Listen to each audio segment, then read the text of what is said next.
So this was the method using we can collect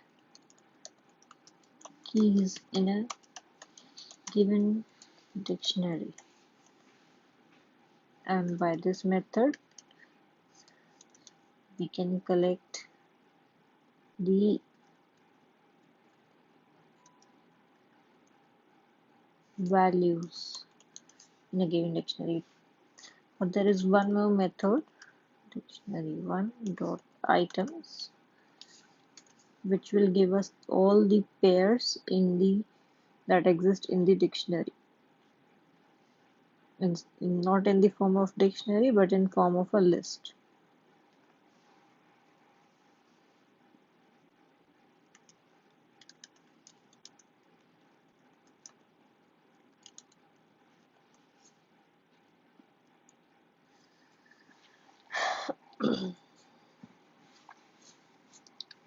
If we want to update and add more values or new value to dictionary, we can do it by the method dictionary dot update,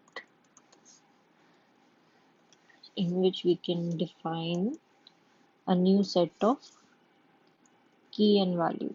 Now if I say fees, that's 10,000, I say. Now it has been updated. Let's see. The piece is added in here in the last.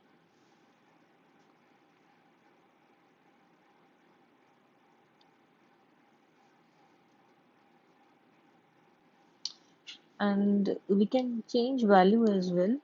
Dictionary1 dot update, in which I'll define the particular key name. I want to rename that there was mistake and I want to change the name Zara. It's not Zara. I'll say it's Pooja.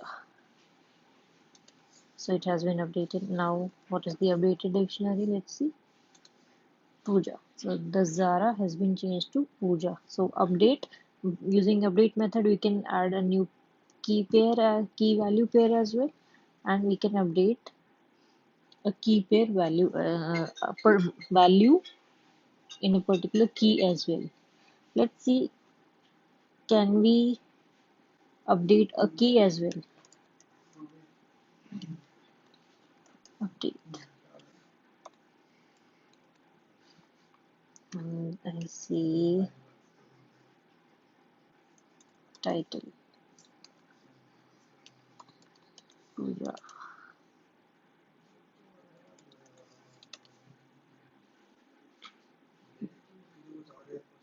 So it has added a new pair. It has not edited the value Pooja. It hasn't edited its key. So keys are unique.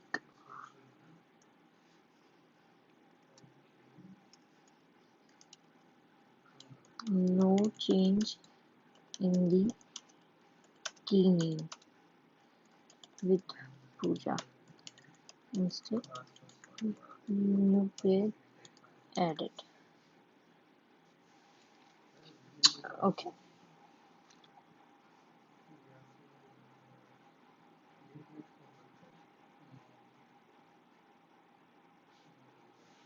So we'll see further some next more features of dictionary and how we can use in formulas and integer and float types of lists and dictionaries. Sorry, was saying dictionaries lists. It's about dictionaries. We'll check more features about dictionaries. That's all for this class.